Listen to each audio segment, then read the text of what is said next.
Por supuesto que tengo un montón de cosas para compartirles, pero escucho cuando quieran sus preguntas. Lo mismo estoy leyendo aquí el chat, lo tengo abierto, así que lo voy a estar mirando mientras estamos conversando. Hoy nos toca hablar de este tema que a mí particularmente me fascina, porque hace unos años que venimos hablando en cómo están cambiando las reglas de la economía y las reglas para diferenciarnos en los negocios, y los que estamos involucrados en el mundo emprendedor o tenemos nuestros propios emprendimientos también, las novedades, las noticias y los cambios que se están aproximando para poder tener éxito en este mundo tan complejo, juegan a favor de lo que nos dedicamos a los emprendimientos, así que es un tema que a mí personalmente me gusta. Espero entusiasmarles la pasión y el entusiasmo que me genera hablar de la economía de la pasión, con lo cual tengo preparado para compartir con ustedes dos partes en esta charla. La primera parte, contarles cómo llegamos a la economía de la pasión. No siempre el mundo de los negocios hizo negocios, valga la redundancia, valiéndonos de la pasión. Hemos hecho negocios y hemos llevado adelante empresas y hemos creado valor económico de múltiples maneras, con lo cual quiero compartir con ustedes las distintas eras de cómo hemos ido construyendo valor en las organizaciones y cómo es que llegamos hoy a esta particular construcción de valor a partir de la pasión.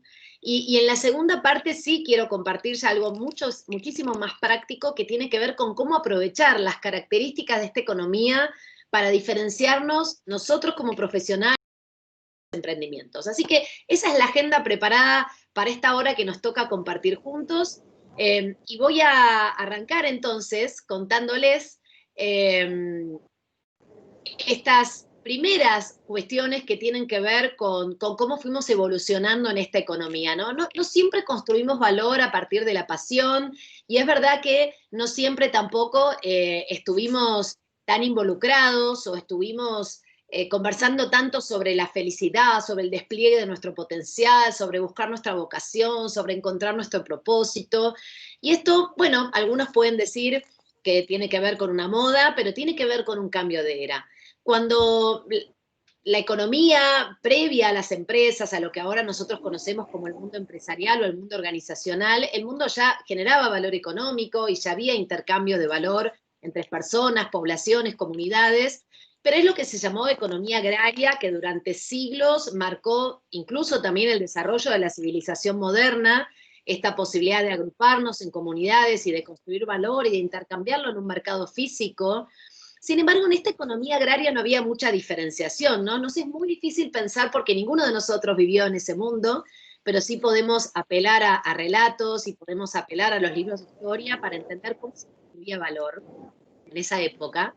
Y tenía que ver con el intercambio de commodities, ¿no? Commodities tiene que ver con una descripción fácil, es aquellas cosas que salen de la tierra y no tienen valor agregado. No existía todavía el concepto del valor agregado, con lo cual el trabajo básicamente consistía en la producción de lo que la tierra tenía para darnos y en el intercambio en un mercado físico de esos commodities o de esos bienes, sin mayor valor y sin mayor diferenciación. De hecho, un concepto que usamos mucho en negocios que tiene que ver con el valor, bueno, no se usaba en ese momento, ¿verdad? No existía como concepto. Ahora, se produjo algo muy fuerte que seguramente todos ustedes estudiaron en la universidad o lo escucharon en la escuela, que tiene que ver con la revolución industrial, un hecho histórico ampliamente descrito en todos los libros de historia, que bueno, no solamente fue una innovación tecnológica, ¿no? Dado que tanto la primera como la segunda gran ola de esta revolución industrial tuvimos un elemento tecnológico como la máquina de vapor primero y luego la producción en línea, que no solamente cambió radicalmente la manera de producir, sino que cambió, les diría, casi todos los códigos que tienen que ver con la manera de producir valor, ¿verdad? Eh, Perdón, pero estoy escuchando como una voz o un ruido de fondo y quizás a mí no me molesta, pero quizás al resto ahí les recordamos cerrar los micrófonos, así tenemos ahí una comunicación un poquitito más limpia y ahí estamos. Entonces gracias, sí, ya lo silencié, gracias. Ahí va, gracias. Yo les comentaba entonces que a partir de esta innovación tecnológica que constituyó primero la máquina de vapor y luego la posibilidad de producir en línea, cambian todas las reglas sociales, las reglas organizativas, las reglas de cómo hacer negocios, las reglas de cómo crear valor. Y de pronto el trabajo que ocurría en las familias, en los lugares rurales, se empieza a trasladar a grandes fábricas, dejamos de trabajar con la familia para empezar a tener una relación más formal y una relación laboral. Este concepto no existía, empezamos a recibir un salario, que tampoco existía este concepto, porque nosotros trabajábamos en el ámbito familiar y, bueno, pues vivíamos de la producción que se generaba en esa familia, no existía una remuneración, un pago, un sueldo.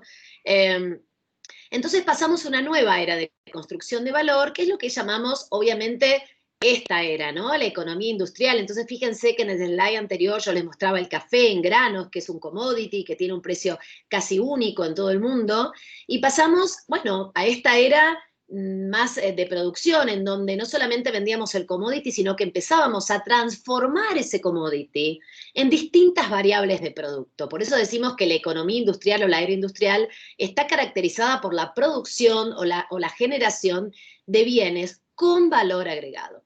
Y ahí aparece este primer concepto del valor agregado. El valor agregado es todo aquello que ponemos sobre el commodity para transformarlo en un producto con algunos atributos adicionales.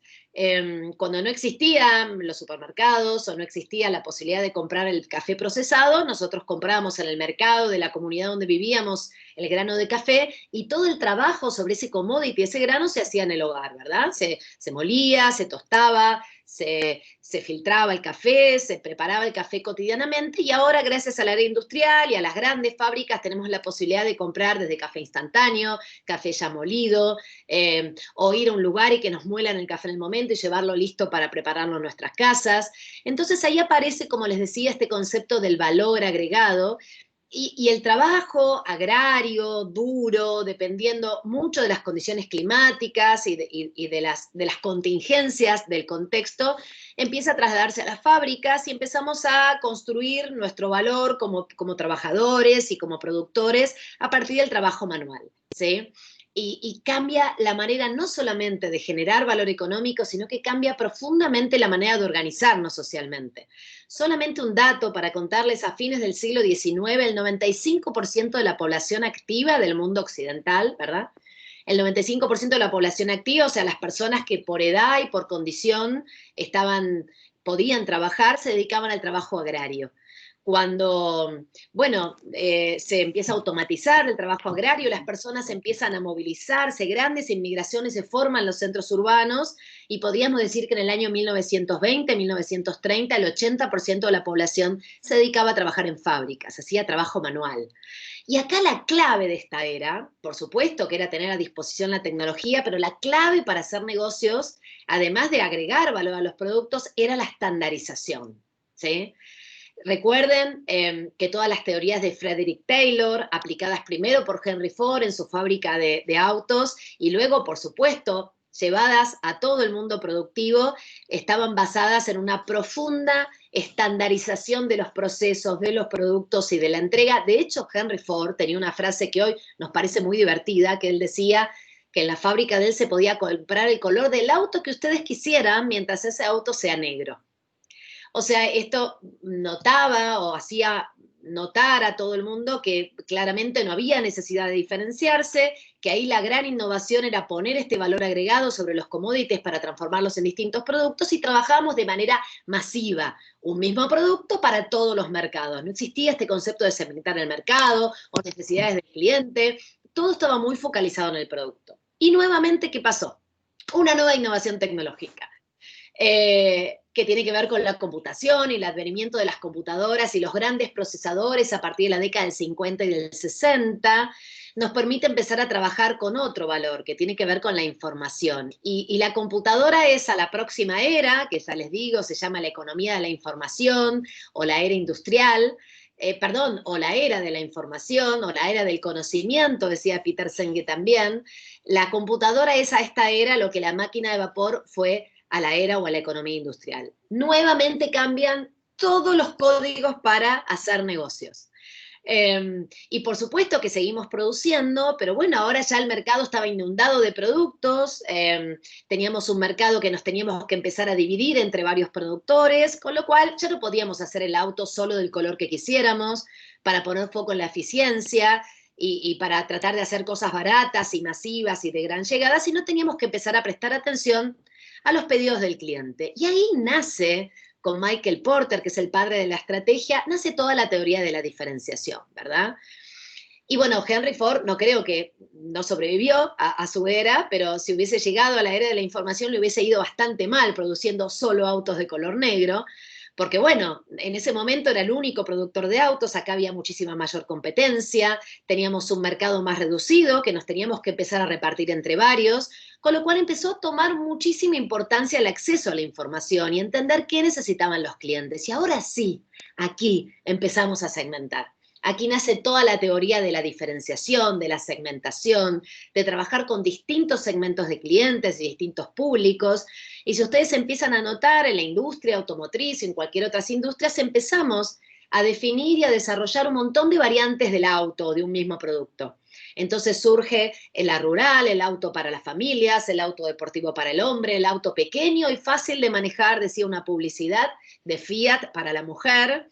Y también nace el café de el café más fuerte, el café concentrado con distintas moliendas, el café instantáneo.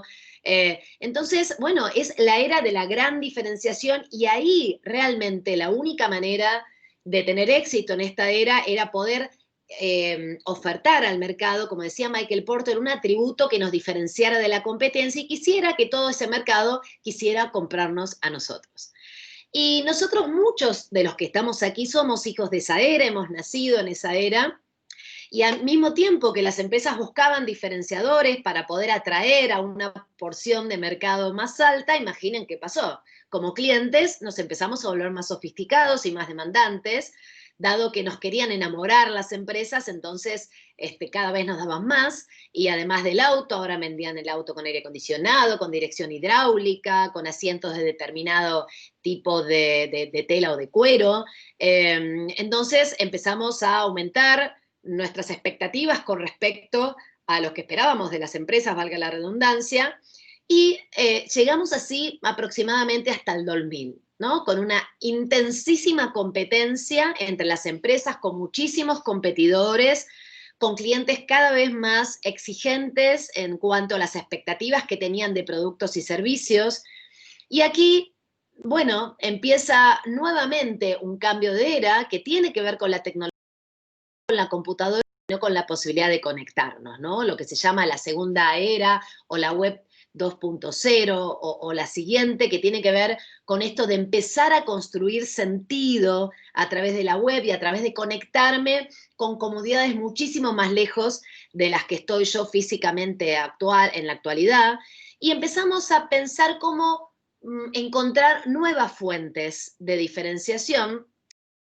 Ya habíamos ofertado todo en términos económicos, entramos en una era que muchos autores llaman la era de la abundancia. Y esto no tiene que ver con haber resuelto el hambre del mundo, sino que tiene que ver con haber llegado a públicos o a clientes que ya recibían todo, de todos los productos, ¿no? Que ya no había más posibilidad de diferenciarnos en términos de precio, atributos, características, etcétera.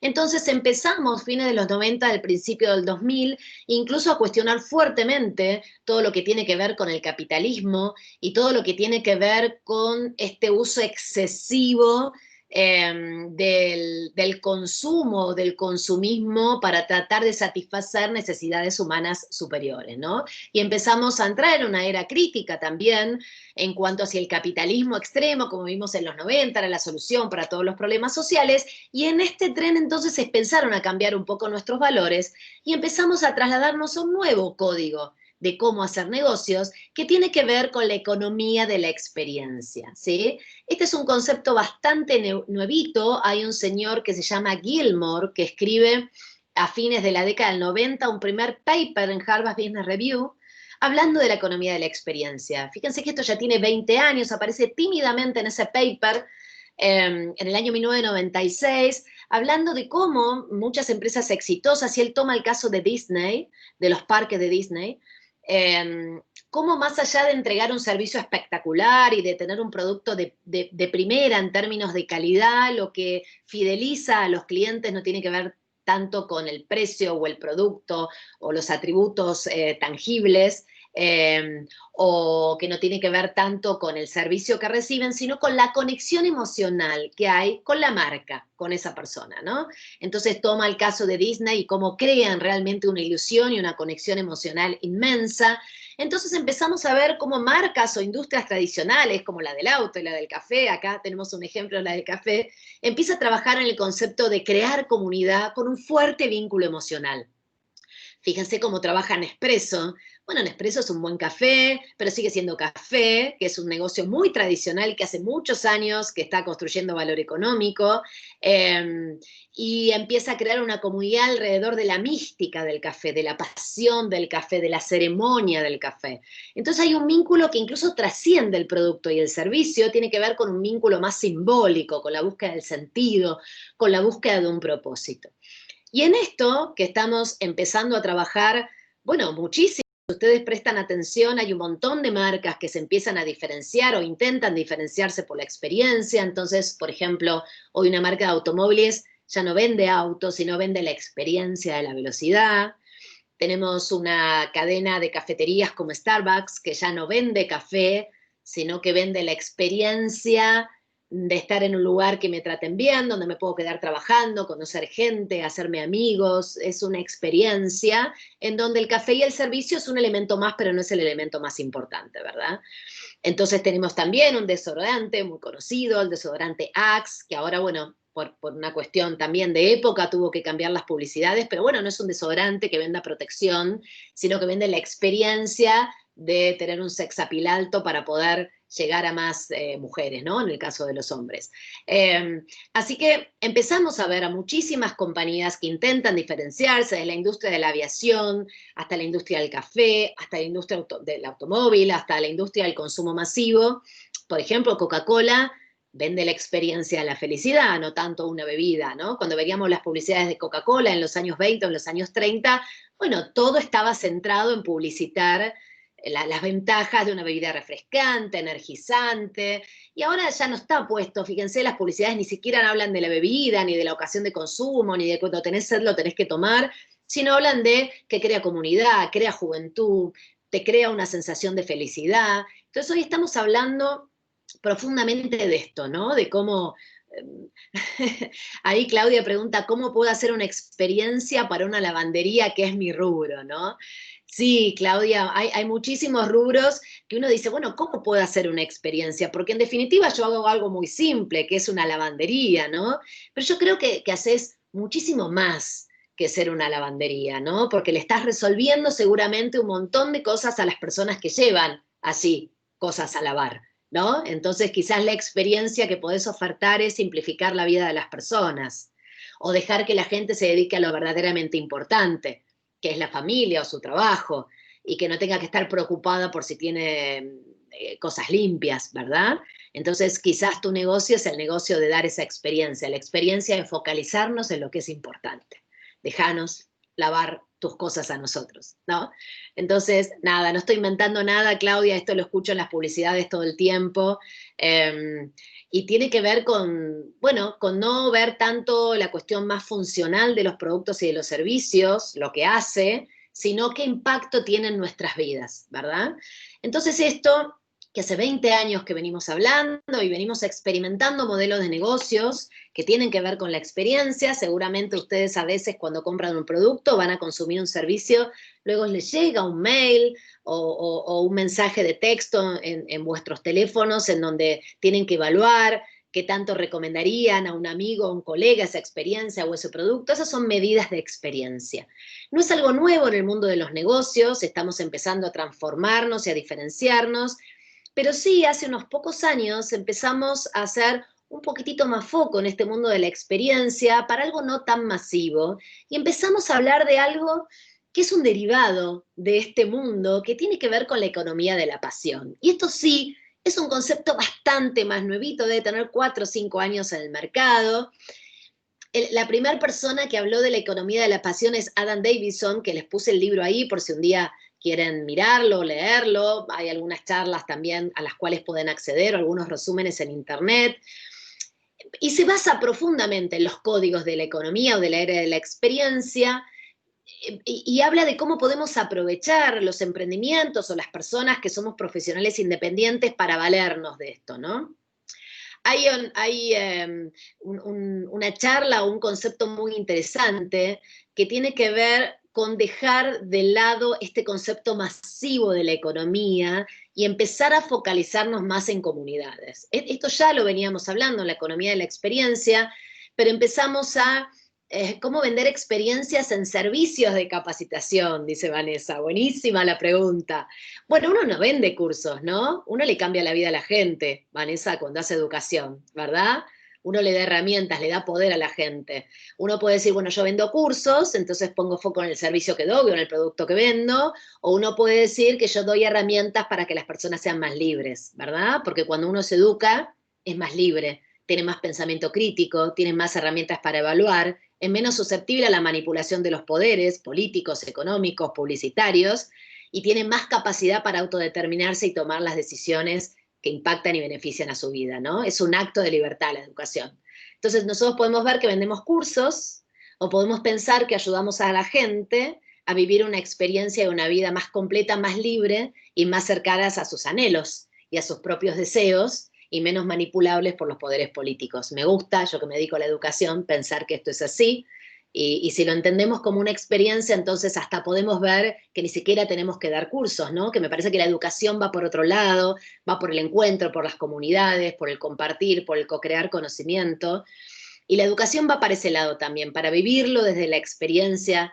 Hay muchos, uy, justo me hablan de educación que a mí me encanta, hay muchos, por suerte, estudios de neurociencia eh, que hablan del efecto de la motivación en un proceso educativo. No necesariamente uno tiene que estar motivado por el tema, pero si uno está divertido, motivado, entusiasmado, con colegas o compañeros que quiere y disfruta, en el momento que aprende, el cerebro genera algo que se llama dopamina, y aparentemente la dopamina, que es una sustancia, una hormona que genera nuestro sistema nervioso, acelera la construcción de nuevas sinapsis en nuestro cerebro. Y eso es síntoma de que aprendemos más rápido. Entonces, esto que descubre la neurociencia nos impone una gran responsabilidad a lo que nos dedicamos a la educación, porque si queremos que la gente aprenda, tenemos que hacerlo en el marco de una experiencia motivante, inspiradora, vibrante. Entonces, hoy estamos pensando la educación como una experiencia, ¿verdad? Y es todo un desafío porque si lo piensan, la educación que tenemos hoy es hija de la revolución industrial, ¿no? De la estandarización, la misma currícula para todo el mundo, los mismos cursos para todo el mundo, y hoy la educación está yendo a que cada uno haga su propio camino y trate de encontrar su propia fuente de motivación en el marco de una experiencia colaborativa. También sabemos hoy, gracias a la neurociencia, que aprendemos mejor con otros, y en el marco de una experiencia inspiradora, ¿verdad? Y bueno, esto tiene mucho que ver con la economía de la pasión también, ¿no? Cómo vendemos una experiencia educativa apasionante, cómo hacemos que los alumnos se entusiasmen con el conocimiento y no solamente se aprendan de memoria libros o teorías o conceptos o metodologías. Y es muy interesante porque en el marco de esta economía, las bases de la economía de la pasión tienen que ver justamente con esto, con indagar en aquellas cosas que más nos gustan, con indagar en nuestras pasiones, con indagar en nuestros talentos y convertir eso en un negocio, ¿sí? Fíjense que es el camino contrario, ¿no? Nosotros estábamos acostumbrados más a pensar, bueno, ¿qué quiere la gente? ¿Qué es rentable? ¿Dónde hay una ciudad donde puedo poner un restaurante y llenarme de dinero? Y acá te dicen, no empieces por lo que quiere la gente, empieza por ti mismo preguntándote qué te apasiona, comparte con generosidad esa pasión con una pequeña red de seguidores y convierte eso en un negocio. Esa es la clave de la economía de la pasión. Fíjense que en una sola frase les tiré las 3, 4 características de la economía de la pasión, pero quiero hacer foco en una, aquí sí, para ir metiéndonos ya en esta segunda parte de la charla. Hay una característica clave y es que la economía de la pasión no es masiva, ¿sí? La economía de la pasión tiene que ver con encontrar una comunidad, un grupo que ya tiene un clamor, que ya está interesado, que ya tiene un disfrute por alguna cuestión y que ustedes solo logran conectar con esa pasión que ya tiene la gente, alinear esas energías y hacer un negocio a partir de ese grupo. Yo les voy contando algunos autores que a mí me fascinan y me parece que contribuyen a esta idea, por si ustedes luego después se quieren, si se entusiasman, pueden seguir leyendo y profundizando. Y hay un señor que me parece que es un personaje, este señor que se llama Seth Godin, que es un experto en marketing, que usa anteojos amarillos, tiene un gran blog que es muy divertido, se los recomiendo, y tiene muchos libros escritos sobre este tema. Y él dice que, bueno, hoy esta posibilidad de conectarnos con cualquiera, esta gran democratización que tuvimos, el acceso a información, ha destruido la publicidad masiva y ha rescatado una unidad social que tiene 50.000 años de historia, que es el concepto de tribu. El ser humano es un ser gregario, es un ser que tiene en su ADN el impulso de trabajar, colaborar, vivir y construir con otros. Primero por una cuestión de supervivencia. Nuestros antepasados en las planicies africanas, si no estaban en grupos, tenían muchas más chances que se lo devore un león, con lo cual primero por una cuestión de supervivencia nos conviene estar juntos, y después también por cuestiones que no tienen que ver solamente con evitar el peligro, sino que tienen que ver con la construcción de las grandes causas, ¿no? Ninguna gran transformación o revolución se ha hecho en la historia de la humanidad sin un grupo de personas que hayan empujado esta revolución, ¿no? Entonces Seth Godin dice, tenemos que reflotar este concepto de tribu y empezar a encontrar esa tribu. Él tiene una charla muy bonita en internet que se llama Las tribus que lideramos. Ese es el nombre en español, está en inglés pero está subtitulada, se las recomiendo mucho, y él explica muchísimo mejor que yo este concepto, que habla de este concepto de tribu. Y este concepto de tribu está muy ligado con la economía de la pasión, porque la economía de la pasión dice, no necesitas salir a venderle todo a todos, sino encontrar a aquellos fanáticos de tu vocación, de lo que tenés para entregar, y hacer una comunidad con esa gente, ¿verdad? En el año 2008, un señor que se llama Kevin Kelly, que era director de una revista muy conocida, la revista Wired, que es una revista de música y de tecnología de Estados Unidos, escribió un artículo que se llamó 1000 verdaderos fans, ¿no? Y él planteaba esta hipótesis que luego la toma el mundo de los negocios, dice, cualquier artista, músico, cualquier persona que se dedica al arte, no necesita firmar un contrato con Virgin o con cualquier otra discográfica masiva y terminar vendiendo su esencia y su integridad para hacer música pop que sea popular y que potencialmente tenga mucha gente que la compre, sino tiene que conseguirse 1000 verdaderos seguidores o 1000 verdaderos fanáticos que lo sigan a todos lados, y esa tribu de 1000 verdaderos fanáticos con eso puede vivir. Con eso puede tener un trabajo y un ingreso que le permita vivir una vida más que digna, seguir invirtiendo en sus proyectos musicales y simultáneamente no pervertir su arte o su esencia para estar alineado a las expectativas que tienen los grandes conglomerados discográficos, ¿verdad? Este concepto me parece muy interesante porque lo toma el mundo de los negocios. Fíjense que estamos hablando de gente distinta, pero todos hablan de lo mismo, ¿no? La economía de la pasión, economía de la experiencia, Seth Godin con el tema de tribus, y luego este señor, Kevin Kelly, con el tema de los 1000 verdaderos seguidores. Dice, ¿qué características tienen estos 1000 verdaderos seguidores? Bueno, tienen 3. Compran todo lo que tenés para vender, porque ya son fanáticos, le encantan lo que haces. Son capaces de recorrer 200, 300 o 500 kilómetros para ir a ver un recital o una performance artística a lo que vos te dedicás. Y además, aún teniendo opciones gratuitas de tus servicios, están dispuestos a pagar la opción premium. O sea, pudiendo bajarse un libro o un disco gratis por internet, van a la discográfica y compran un disco con el arte de tapa, ¿no? Son los 1000 verdaderos seguidores. Y esta es la base de la economía de la pasión. Seth Godin dice, no hace falta salir como locos a crear un producto que le guste a todo el mundo. Porque si nosotros buscamos caerle bien a todo el mundo con nuestro producto, nuestro servicio, o nuestra, bueno, también nuestra personalidad, es altamente probable que nos convertamos en un híbrido que no entusiasma a nadie, ¿no? Cuando una compañía realmente quiere entregar un producto tan masivo, tiene que traicionar tanto el producto para que le caiga bien a todo el mundo, que termina haciendo algo con muy poca personalidad. Con lo cual, la economía de la pasión significa, primero, encontrarte con la esencia personal que tenemos, desde un lugar absolutamente auténtico, sin ser lo que no somos, y encontrar una tribu de 1000 verdaderos seguidores que ya estén entusiasmados con el tema que tenemos para ofrecer, y nosotros simplemente alinear ese clamor y esa pasión detrás de un negocio, ¿sí? Entonces, ¿cómo hacemos? ¿Cómo hacemos un branding personal? ¿Cómo hacemos para, en esta economía de la pasión, poder armar un branding personal que nos permita vivir de eso, ¿verdad? Entonces, acá yo quiero antes con ustedes desarmar una pequeña trampa que nos hacemos siempre cuando pensamos en vivir de lo que nos gusta o en vivir de nuestra pasión o de nuestra autenticidad o de nuestra vocación. Tenemos un gran paradigma, y esto porque nos lo han enseñado nuestros abuelos y nuestros padres, que aquello que nos gusta hacer o aquello que es vocacional en general no paga las cuentas, ¿no? Entonces, si somos chicos y les decimos que queremos ser artistas, músicos, deportistas, queremos ser diseñadores, queremos diseñar ropa, queremos, bueno, dicen, está todo muy bonito, ahora ¿de qué vas a vivir? Hay como una gran disociación entre lo que nos gusta hacer, nuestras pasiones, con nuestras fuentes de ingreso. Y por suerte esta economía de la pasión viene a unirnos, porque dice, no necesariamente tu vocación, tu pasión, lo que te gusta hacer, debe ser un hobby. También puede ser una fuente de ingreso. Ahora, para que sea una fuente de ingreso, tiene que tener un beneficio para alguien más. O sea, tiene que impactar al mundo.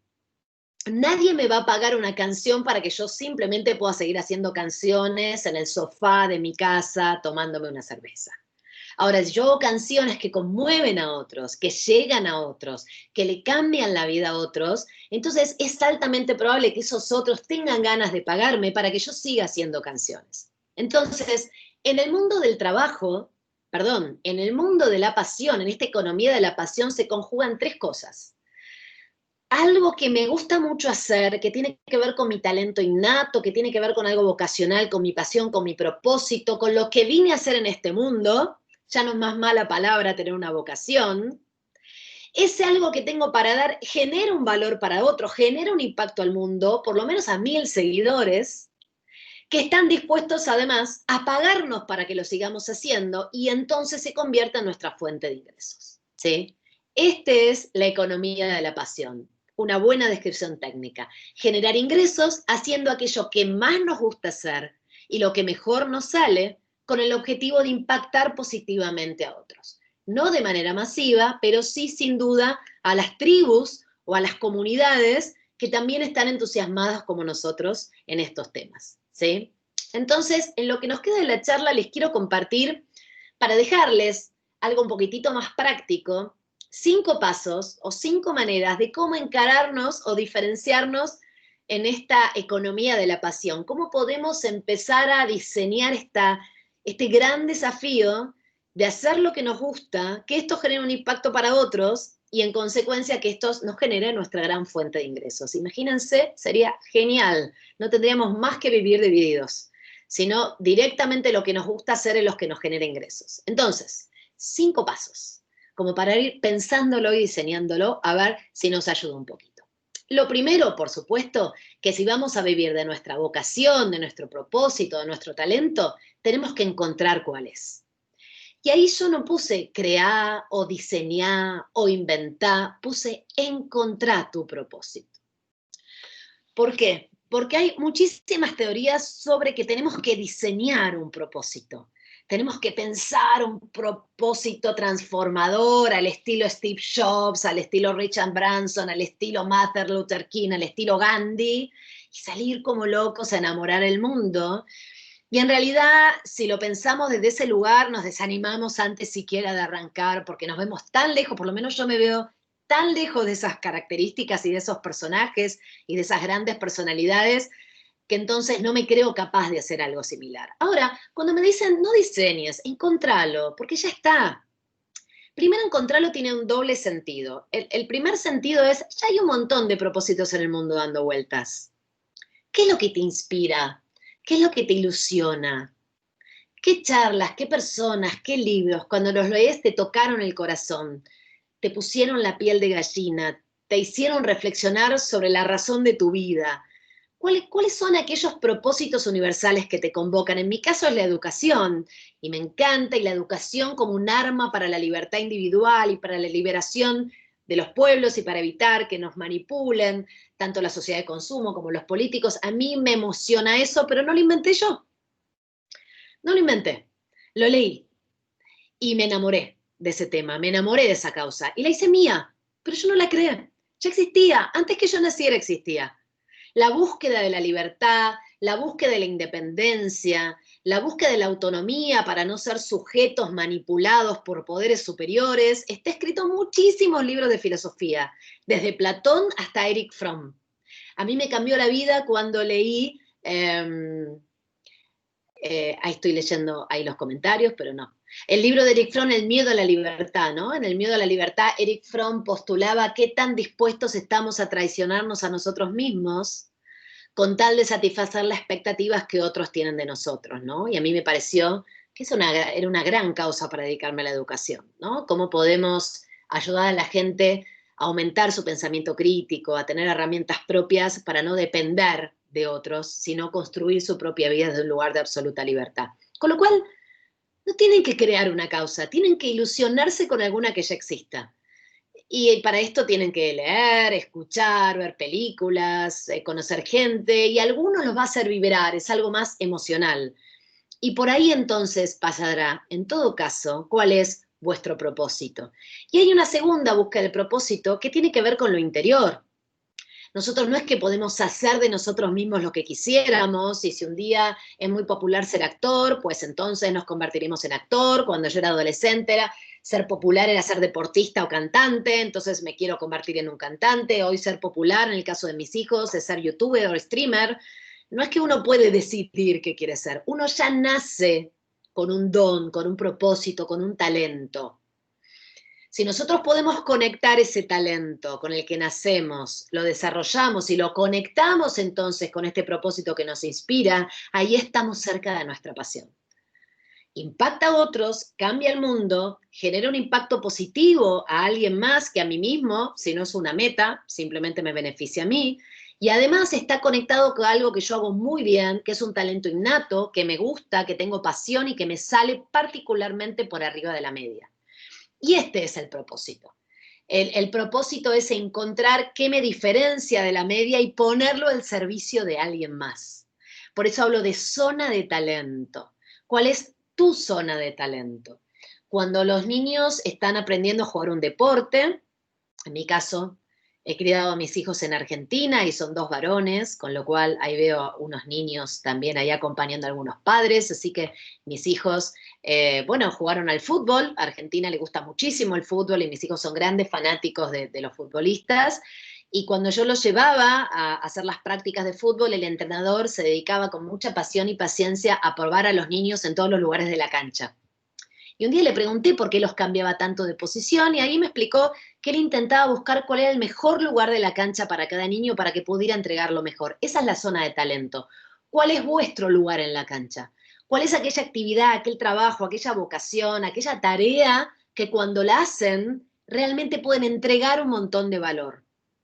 Y además, este valor tiene que entregarse a otros. Por eso nuestro propósito tiene que ver con nuestra zona de talento y el potencial que tiene este talento nuestro personal para impactar a otros, para mejorar el mundo, para impactar a comunidades o a la tribu, ¿sí? Hay una frase que a mí me gusta mucho, que si la traduzco al español no queda tan bonita, que es living is giving, ¿no? Nacemos para estar al servicio de algo más. Y cuando hablamos de un propósito hablamos de esa trascendencia. Entonces, lo primero, lo más difícil de todos, es conectar internamente con nuestro talento, nuestra zona de talento, y ponerla vibrante y actuante en función de algún propósito trascendente que me inspire y que ya exista. En mi caso es la educación y la libertad, ¿sí?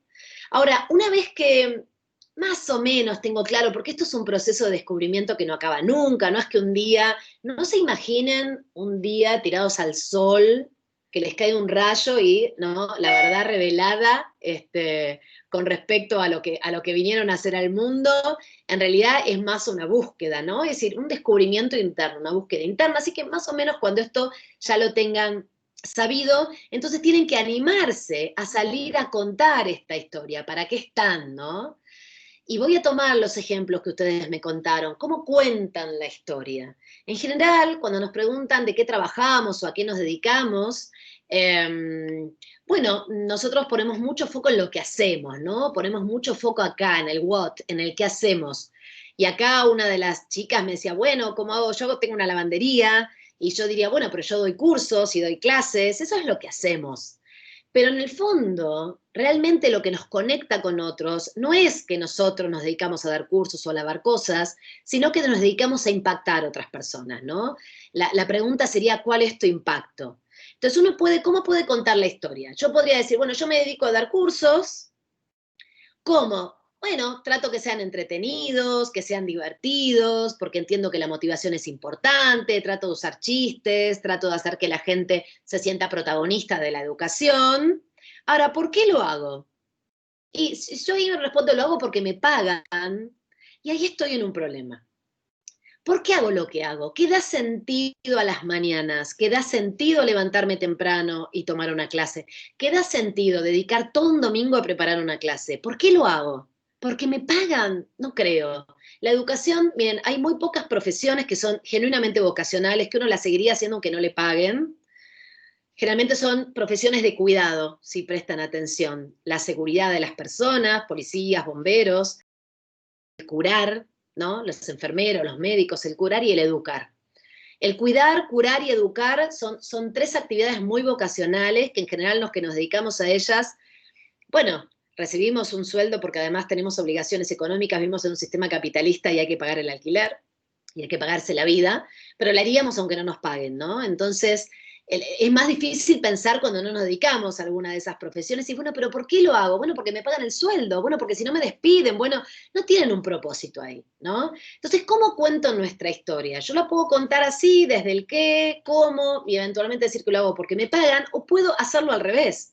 Y puedo conectar genuinamente con mi propósito. Y si tengo una lavandería, yo lo que puedo decir es que yo en realidad existo y mi trabajo consiste en facilitar la vida de la gente. Ese es mi propósito. Yo facilito la vida de la gente. Me estoy poniendo en el lugar de una persona que tiene una lavandería. Yo facilito el trabajo de la gente. Yo hago la vida de la gente más fácil para que esas personas puedan dedicarse a lo importante, que es los vínculos, el amor, la construcción de comunidad. Entonces yo esas cosas que te quitan tiempo, de eso me dedico. Entonces yo facilito la vida de la gente. ¿Cómo lo hago? Bueno, lo hago quitándole a las personas aquellas actividades que les restan tiempo importante. ¿Y qué hago para hacer eso? Tengo una lavandería. Entonces, ¿cómo van a contar su historia? Bueno, yo hago cursos. No, yo puedo contar que trabajo para liberar a las personas de los poderes dominantes, para empoderar a las personas, para que sean menos manipulables y puedan decidir con mayor libertad sobre sus propios destinos. A eso me dedico yo. ¿Cómo lo hago? Bueno, lo hago generando y construyendo conciencia del potencial enorme que tiene cada individuo para manejarse por sí solo. Y de casualidad doy cursos que tratan de esto. ¿Sí? Entonces, ¿cómo van a contar su historia? Cuéntenla desde su pasión, desde su propósito. ¿Sí? Una persona que se dedica a la medicina no dice, yo me levanto todas las mañanas a sacar una radiografía o a hacer recetas. Dice, no, yo me dedico a curar. Bueno, y después sí, atiendo en un consultorio, saco radiografías, yo me dedico a curar, ¿no? Entonces, ¿cuál es ese propósito? ¿Cómo van a contar su historia? Porque si ustedes quieren armarse y llegar a una comunidad, tienen que contarlo desde su pasión, no desde la tarea. Porque ¿saben qué? También hay una gran ventaja contarlo desde su pasión y de su propósito. Cuando empiezo por el por qué hago lo que hago, se me multiplican las maneras de honrar mi propósito. Y si yo tengo en claro que no tengo una lavandería, sino que yo existo para facilitar la vida de la gente, para que esté más tiempo con sus vínculos, hoy tengo una lavandería. Pero mañana puedo tener otro servicio que haga lo mismo. Entonces no me cierra a un único negocio, un único hacer, se me multiplica el hacer con tal de honrar mi propósito. Entonces, ¿qué tenemos hasta ahora? Claridad de nuestro propósito, lo encontramos, nos conectamos, salimos a contarlo. Si no lo contamos, ¿cómo se va a enterar las personas que andan por ahí por la vida y que tienen un potencial de ser mi comunidad si yo no lo cuento? Tengo que salir a contarlo con emoción, con pasión, con ganas. Miren, todavía ni puse precio, todavía ni cobro. ¿Por qué? Porque el tercer paso es regalar tu talento, es regalarlo. Y me decís, pero estás loca, ¿cómo lo vas a regalar? ¿De qué voy a vivir? Bueno, dos ventajas. Primero, cuando lo estamos regalando, lo estamos practicando.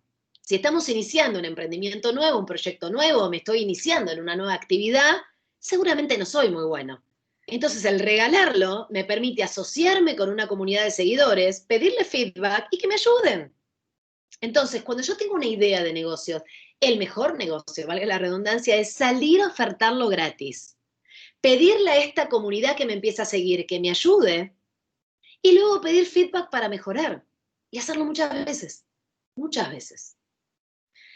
Si nosotros pensamos cómo se construyen estas grandes profesiones vocacionales, pensamos en los artistas, en los bomberos, pensamos en los médicos, pensamos en los profesores.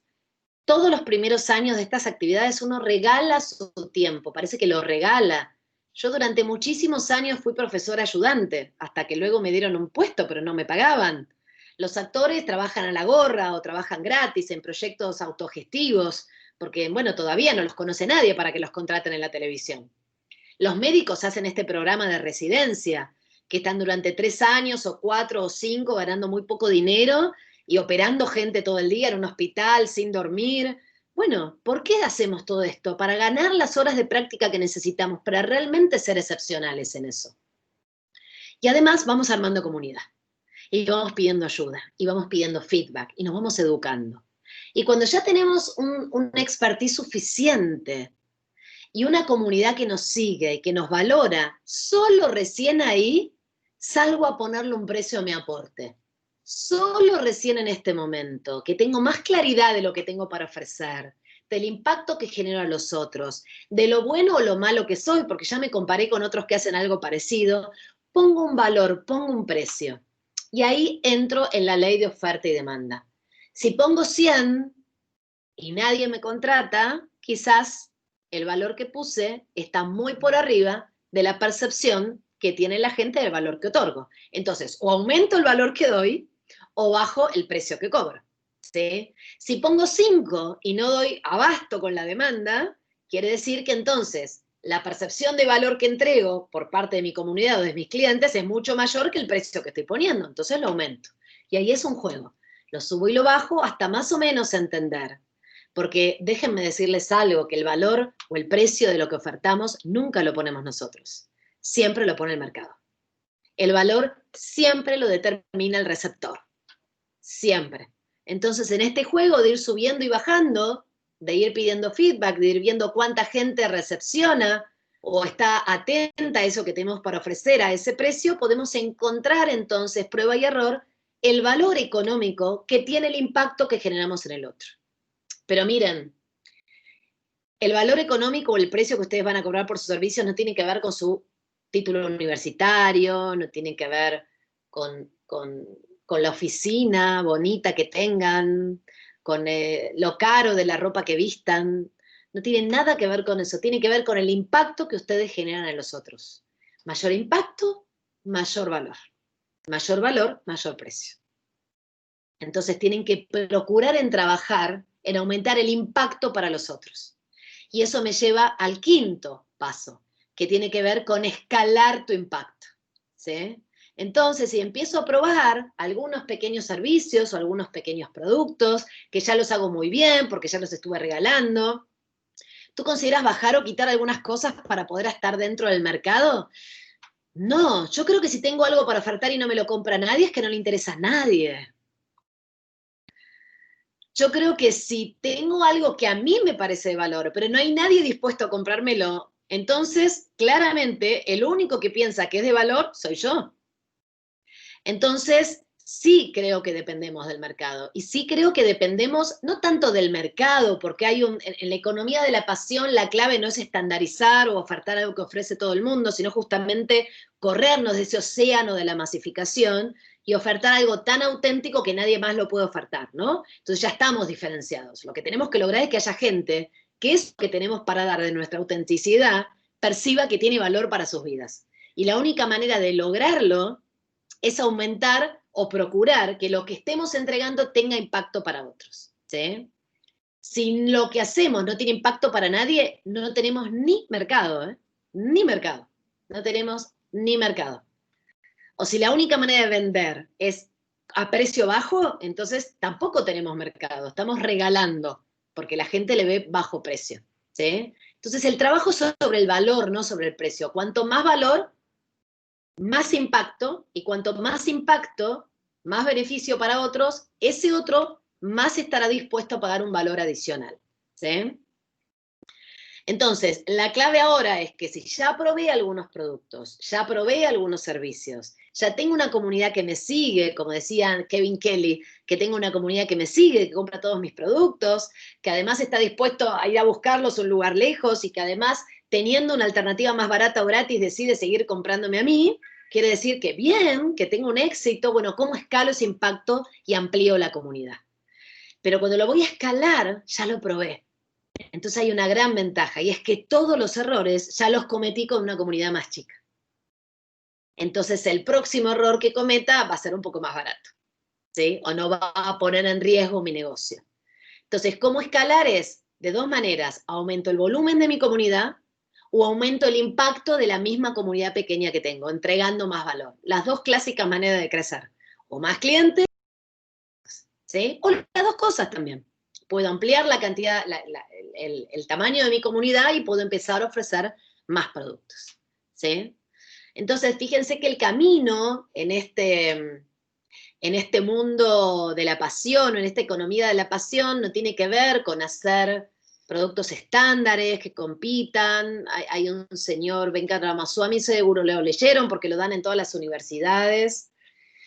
Es el libro Blue Ocean, ¿no? Que dice, bueno, no te mates en los océanos rojos, los tiburones que te están mordiendo, porque si eres muy pequeño siempre te van a agarrar los más grandes.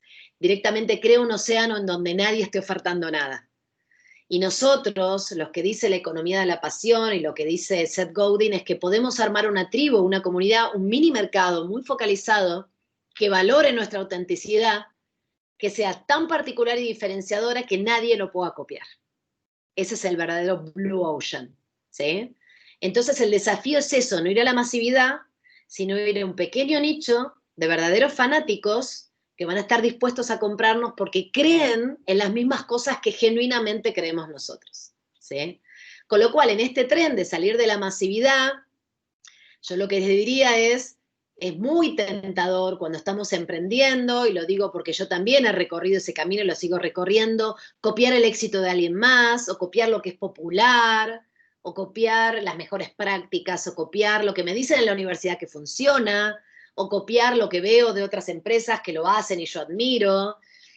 Digo, bueno, podemos ser una muy buena copia o realmente podemos explotar nuestra originalidad. Y en la economía de la pasión, el concepto no está en copiar y hacer algo mejor de lo que ya están haciendo otros, sino justamente cómo apelo a mi originalidad, la cuento en un relato que llegue a una comunidad lo suficientemente grande como tenga y con suficiente confianza como para que pruebe mis productos y mis servicios y me dé feedback. Luego le pongo un precio que esa comunidad esté dispuesta a pagar y más tarde escalo ese negocio, ¿sí? Es un negocio que es fuera del mainstream de los negocios, ¿no? En todos los negocios te dicen, primero busca el mercado, después averiguar y hacer una investigación de qué quieren esos clientes. Fíjate qué otras empresas lo están ofertando y vos arma algo que no esté ofertando nadie. Y ahí salí a competir y matate en ese océano rojo. Acá te dicen, empecé al revés, empezá por tú mismo, empieza por tú mismo. ¿Qué tienes de original para ofrecer? Eso que tienes de original para ofrecer, ¿qué Blue Ocean puede crear? ¿Qué comunidad, en palabras de Kevin Kelly, o qué tribu, en palabras de Seth Godin, puede crear, que sean fanáticos de eso? Asóciate con ese grupo para que te dé feedback y te ayude a definir los productos y servicios, regalando inicialmente lo que tienes para ofrecer, hasta que tengan una categoría y un expertise suficiente para salir a ponerle un precio que alguien esté dispuesto a pagar. Y cuando ya alguien esté dispuesto a pagar, entonces sal y lo escalas. Y empiezas de vuelta. Y pruebas de vuelta y experimentas de vuelta y repite y fracasas y vuelves a probar y terminas, bueno, creando una tribu, un grupo, una comunidad de verdaderos y genuinos seguidores que tengan ganas de cambiar ese pedacito del mundo desde ese cometido que te has propuesto desde el inicio. En mi caso, en la educación. En el caso de la lavandería será solucionar los problemas de la gente para que pueda dedicarse a lo vincular. Y ahí vamos armando pequeñas tribus que quieran cambiar el mundo y vamos haciendo desde abajo, empujando los cambios que necesita el mundo para que se hagan, ¿no? Hay un libro que me gustó mucho en la universidad y que lo seguí leyendo, es un clásico, es el Don Quijote, y Don Quijote, cuando está caminando con su amigo Sancho, le dice: amigo Sancho, cambiar el mundo, que no es locura ni utopía, sino justicia, ¿no? Y a mí me gusta mucho esa frase, porque me parece que hay muchísimos propósitos encantadores y lo suficientemente inspiradores para comprometerlos con alguna causa que nos permita mejorar un poco el mundo, ¿no? A la luz de todos está la cantidad de inequidades que hay y las oportunidades que tenemos de hacer un impacto y generar un mundo mejor. Y me parece que desde la economía de la pasión, que fíjense que nos resigna la construcción de valor económico, porque también lo incluye, pero tenemos una posibilidad de abocarnos a negocios más sociales, con más impactos, más justos, que generen más equidad a nivel humano. Así que soy muy puntual. Si la empresa eres tú misma, funciona igual, Cintia. Sí, Cintia, de hecho te cuento que esta teoría nació para los que se venden a sí mismos. Los primeros escritos y ese libro que les mostré, los primeros ejemplos hablan de bloggers o de especialistas o de personas muy nerd que armaron su comunidad y empezaron a vender su conocimiento. Y esto luego se extrapoló a pequeños emprendimientos. Y ahora estamos empezando a ver si es posible hacerlo con grandes corporaciones. Pues yo te diría, Cintia, que nace cuando con el trabajo de los que es un trabajador, lo que se llama del conocimiento, que tiene algo para ofertar de lo individual. La teoría nace ahí, con gente apasionada que tiene algo para ofrecer que impacta a otros. Así que sí, funciona espléndidamente y ahí lo estamos probando, estamos creando los códigos de esta nueva economía y es muy interesante porque es una economía que incluye lo social, que incluye lo ambiental y que me parece que empieza a permitirnos moldear un mundo un poquitito más equilibrado y no tan volcado a la construcción de valor económico a cómo venga esa construcción, ¿no? Así que eso es lo que más me entusiasma a mí de este camino. Muchas gracias. Muchas gracias, Caro. Yo fascinada con la conferencia, me encantó, o sea, realmente se la voy a compartir a mis alumnos que están, de hecho, realizando proyectos de emprendimiento. Creo que les va a caer varias cositas, como aquí decimos en México, le va a caer el 20 en algunas cosas para que vuelvan a repensar ese proyecto que están planeando. De verdad, muchísimas gracias. Me gustaría abrir los micrófonos para quien guste hacer algún comentario, alguna duda que les haya quedado y quieran realizar la pregunta. Bienvenidos. Hay una de Claudia Rodríguez en el chat que dice: ¿tú qué piensas de las franquicias? Bueno, las franquicias es un modelo de comercialización. A mí me parece muy bien. Ahora, habría que preguntarse al servicio de qué está la franquicia o por qué tú quisieras poner una franquicia, ¿verdad? Si la franquicia es un método para escalar tu impacto, me parece sensacional y estaría muy alineado a este modelo, ¿no? Una manera de escalar es crear franquicias y es una manera de ampliar tu red, la franquicia. Y a mí me parece muy bonito esa manera de escalarla. Es un modelo de escala, es un modelo para escalar los negocios. Si está al servicio de un propósito, estaría perfectamente encuadrado dentro de esto. ¿Sí? Gracias. Giselle dice que, por el comentario que dice: a mí me cayó no solo el 20, sino toda la alcancía. Ok, Vanessa Ramírez pregunta: ¿especializarse o diversificarse? En lo personal, Vanessa, me imagino que, o en el negocio, especializar o diversificar el negocio. Esa es tu pregunta, me imagino, en el negocio, ¿no? El negocio, dice. Sí, bueno, a ver, son dos estrategias de crecimiento, lo mismo, son dos estrategias de crecimiento, son válidas, ¿sí? Son válidas. Si eres pequeño y estás empezando y quieres abocarte al modelo de la economía de la pasión, sin duda el camino es la especialización, porque es nicho, foco, comunidad, tribu, exactamente lo que viniste a hacer al mundo, ¿sí? Si eres una mega corporación con un grupo de accionistas inmensos, con un paquete de negocios gigantes y una espalda financiera fenomenal, te diría que para seguir creciendo te tienes que diversificar. Las dos son útiles, depende de cuál es tu punto de partida. Un negocio que inicia, en general, la diversificación es un riesgo tremendamente alto, tremendamente alto. Pero entiendo que en un negocio sólido, la diversificación puede ser otra estrategia de escalarlo. Muchas gracias. Blanca Hilda Jiménez, muchas gracias, excelente ponencia. Y Claudia Rodríguez, muy interesante tu conferencia. ¿Algún libro, además del que mencionaste sobre este tema, que nos pudieras comentar? Bueno, el único libro formal es este que les acabo de comentar, porque dado que es un tema nuevo, yo les quiero contar algo. Los temas llegan a los libros, llegan al formato del libro entre 8 y 10 años después que surge el tema. Antes del libro hay blogs, hay papers, hay artículos, hay conferencistas que hablan de este tema. Hay muchos papers y hay muchos bloggers que hablan de esto. Si ustedes ponen Passion Economy, casi todo está en inglés.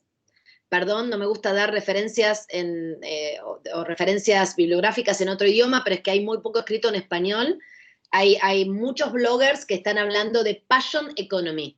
Si lo buscan, hay sitios especializados en esto. Mis redes sociales, Caro Velora. Ahí me pueden seguir. carovelora.com es una página, y es mi página, y después, bueno, las redes sociales con mi nombre, como súper fácil ubicarme. Ahí va. Muchas gracias. Igual, comentarios de felicitación, Caro, por la excelente conferencia. Alguien que quisiera, dice Herbert, muchas gracias, excelente información, fluidez y conocimiento. ¿Alguien que guste tomar el micrófono y hacer un comentario a viva voz? Yo, licenciada. Sí. Bueno, quiero agradecerle a la doctora. Buenas tardes, soy Janet Ledesma. Quiero agradecerle a la doctora por su conferencia, muy interesante. Vaya, aprendemos mucho. Un saludo de aquí hasta donde esté la doctora. Yo en lo personal, pues, empiezo, bueno, ya tengo 7 años trabajando con mi empresa.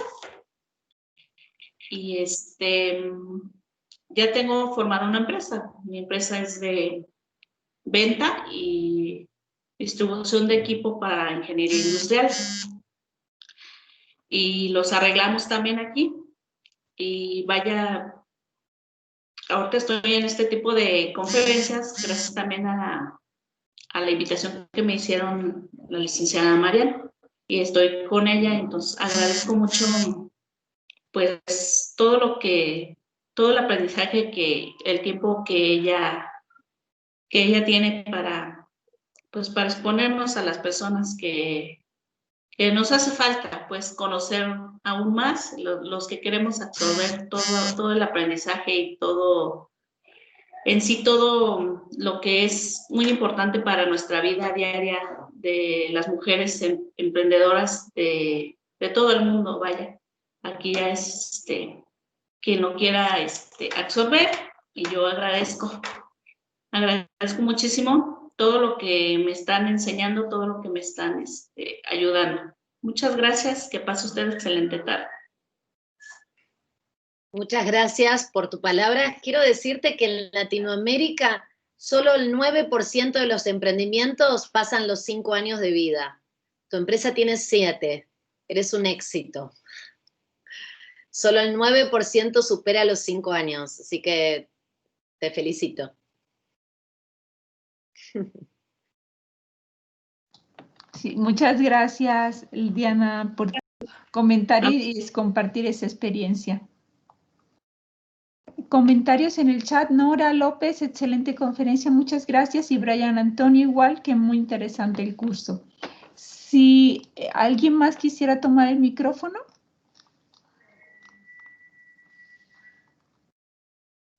Sí, Cintia Ariza puede activar su micrófono con gusto. Hola, bueno, yo Primero quiero agradecer por la información que nos compartieron. De verdad que creo que en estos tiempos es sumamente importante estar al día sobre las maneras en las que podemos trabajar sobre nuestro perfil como profesionistas y cómo llegar a más personas, ¿no? De las maneras más adecuadas. Entonces, vaya, es de verdad una gratitud grande la que siento, el que ustedes lo puedan hacer, y me queda claro que es la mejor manera de poder impactar realmente en la vida y que esto sea significativo y que lo lleves contigo para siempre. En mi caso, yo me dedico al entrenamiento de gimnastas. Durante 15 años, pues he trabajado siempre para grandes gimnasios que tienen representación nacional, internacional. Vaya, esa ha sido siempre mi pasión, pero siempre la he llevado de la mano con una institución, con una marca ya establecida, a donde yo puedo sumar al talento humano que comparte esta institución. Pero bueno, ahora con el tema de la pandemia, pues mi situación fue personal y decidí no solo dejar la institución, el gimnasio para que yo dirigía, de hecho, que yo era como la directora general y pues vaya, estaba en una posición muy adecuada, pero bueno, por esta situación de la pandemia, donde en mi trabajo, que es entrenamiento con niños, pues finalmente cerramos puertas una gran temporada. Me muevo de México a Estados Unidos y actualmente estoy viviendo en un país pues que no es el mío, ¿no? Y que la situación es muchísimo más complicada porque el tema de pandemia sigue latente, pero mi intención ahorita definitivamente es trabajar en mí y en iniciar una empresa, como lo comentaba hace un momento, a partir de mí. Ya no de colaborar con una institución, sino de generar conmigo mismo la empresa y de cómo llegar a más personas, no sé, pues con mis talentos, con mis herramientas, con mis conocimientos, con mis experiencias, sin necesidad solamente de ir a un centro, ¿no? A un gimnasio como tal. Entonces, me queda claro que las redes sociales y que toda esta oportunidad del Internet nos abre un mundo de opciones. Sin embargo, tengo como mucha información, pero tengo muy poco claridad del ABC para iniciar, o sea, para darme el valor de tomar la iniciativa y de decir, ok, voy por acá. Lo mío es el deporte, sí, pero el desarrollo personal es algo que me fascina, pero no sé, la educación y cómo ordenar las ideas, doctora. Esa es mi pregunta. Gracias. Cintia, qué coraje el cambio que estás transitando. Requiere mucho coraje, te felicito que te hayas animado. Todos pensamos cuando tenemos que salir a un emprendimiento, lo primero que pensamos que tenemos que salir a las redes, a internet, a comunicar, pero fíjate que yo puse el paso número 2, comunicar, porque antes de salir a comunicar tenemos que ponernos de acuerdo con nosotros mismos. Tú tienes una gran experiencia y entiendo por tu relato una gran pasión por el cuidado del cuerpo y por el entrenamiento y también has mencionado que también esto está conectado con el desarrollo personal. Yo creo que hay algo que te juega muy a favor y es que la visión de cómo se trabajan los temas médicos se está cambiando. Durante un tiempo nosotros veíamos los temas médicos como curar la enfermedad. Décadas más tarde decidimos que había que prevenir la enfermedad y ahora estamos viendo estrategias para fomentar el bienestar, ¿no? Entonces, ni prevenir la enfermedad, ni curar la enfermedad, digamos, sino algo mucho más anticipativo, que es la cultura del bienestar. Yo empezaría por ahí. Tienes una beta fantástica porque tienes mucha experiencia, seguramente si estás en el mundo del entrenamiento, también estás en el mundo de la alimentación, también estás en el mundo del desarrollo personal. Me parece que puedes empezar por algo más grande que tiene que ver con el bienestar y ese podría ser tu propósito. Y luego el entrenamiento, la actividad física, la alimentación, estar o no en un gimnasio como empleada o tener tu propio emprendimiento o hacer tus videos en YouTube. Luego organizarás tu tarea, ¿verdad? pero me parece que tiene que haber algo, un paraguas que englobe un poco más cuál es tu... Creo que lo tienes, por lo que te escucho, que tiene que ver con esto del bienestar. ¿Cómo apoyamos la construcción de bienestar en las sociedades y en las poblaciones? A mí me atrapa mucho eso. Yo trabajo más con el bienestar laboral, toco un poco de costado el bienestar personal, y me parece que tienes una beta hermosa para trabajar ahí, con el bienestar personal, que incluye todo esto, ¿no? El desarrollo personal, el cuidado del cuerpo, una buena alimentación, el cuidado de las emociones, la mejora del sistema inmunológico, que ahora, bueno, estamos empezando muy poquito a hablar a partir del COVID. Ese creo que es tu gran porqué. Yo empezaría por ahí, por la construcción, fomentar el bienestar, o la construcción de modelos de bienestar o de estilos de vida personales que fomenten el bienestar personal integral, ¿no? Si te metes en internet hay muchos modelos de bienestar, para que veas que generalmente todos estos modelos tienen 4, 5, 6, hasta 8 dimensiones. Googléalo y te vas a inspirar mucho. Está la dimensión física, la espiritual, está la dimensión psicológica, la dimensión financiera. Son modelos de bienestar. Googléalo así, vas a encontrar un montón. Yo empezaría por pensar la razón de lo que quieres hacer, el gran porqué, y luego lo demás, bueno, se irán decantando las actividades que tú ya tienes claro porque tienes muchos años de experiencia. Yo iría por ahí. Muchas gracias.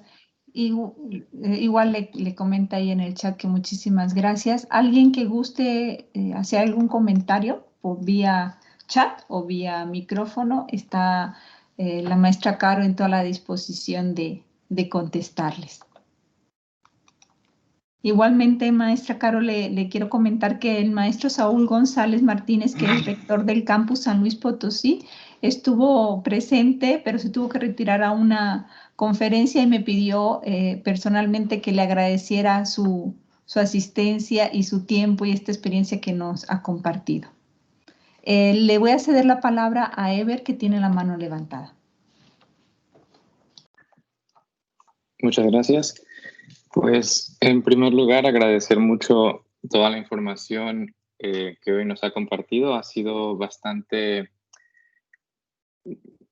para abrir los ojos hacia lo que es el estado actual de nosotros, los que somos emprendedores o los que estamos en este proceso de encontrar nuestro camino. Y le voy a contar cómo llegué a esta conferencia. Yo estaba tomando una clase de pensamiento crítico. Bueno, estoy en este momento todavía. Es una clase en línea que no he terminado, pero por alguna razón, entre la información y buscando ligas, llegué al perfil de un colega y vi que había compartido este evento. Simplemente dije, mira, en 15 minutos, así que me tomo un pequeño break y atiendo la conferencia. Ha sido una decisión excelente.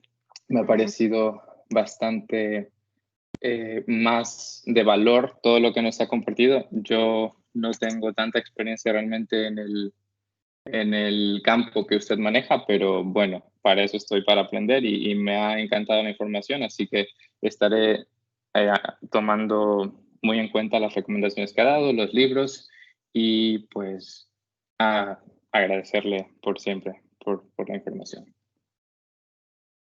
Gracias, muchas gracias. Muchas gracias, qué bonito comentario, Ever. Marta Yolanda Pancardo, muy importante en estos tiempos de retos y cambios para muchos que somos profesionistas.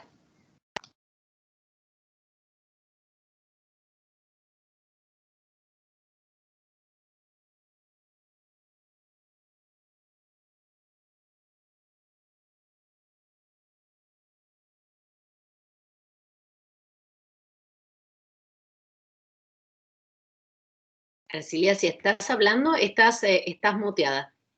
Sí, estaba hablando. Gracias, maestra Caro. Como le comentaba, que muchísimas gracias por su tiempo, su experiencia. Yo me llevo mucho aprendizaje, realmente ha sido increíble la conferencia. Siento que también los asistentes se llevan mucho aprendizaje. Agradecerle infinitamente por su tiempo y igualmente a los asistentes a la conferencia. No olviden registrar su asistencia para que reciban la liga de grabación de la misma y su constancia de asistencia. Muchísimas gracias, maestra Caro. Aquí le está comentando alguien en el chat, dice, por último, profesora Caro cumplió con su intención inicial de envolvernos con su pasión y buscar la nuestra. La mía y mi emprendimiento la tengo más clara. Gracias. Muchas gracias. Hermoso, gracias.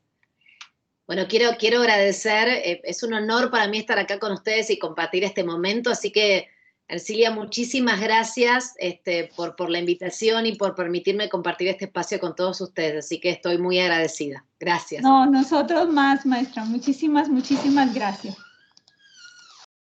Adiós a todos. Adiós, gracias. No olviden registrarse. Gracias, Caro. Buena tarde. Igualmente, buena tarde para todos. Un abrazo. Un abrazo para todos. Sí. Cuídense mucho. Gracias, buena tarde, gracias a todos. Gracias, doctora. Buenas tardes. Adiós, gracias. Gracias, hasta luego. Adiós. Gracias. ¿Podrían mandar, por favor, la liga nuevamente? Sí, claro que sí. Ahorita se la comparto. Muchísimas gracias. Gracias, profesora. Muchísimas gracias. Hasta luego. Gracias. Adiós.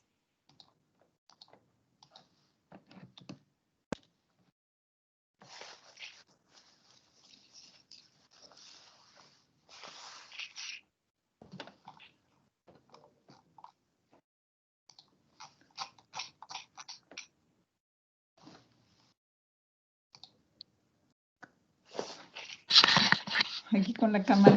O sea, Caro, si gustas ya te puedes desconectar. Gracias. Muchas gracias. No, de verdad, un abrazo a la distancia. Gracias. Cuídate mucho. Gracias por todo. Gracias. Adiós. Chao, chao.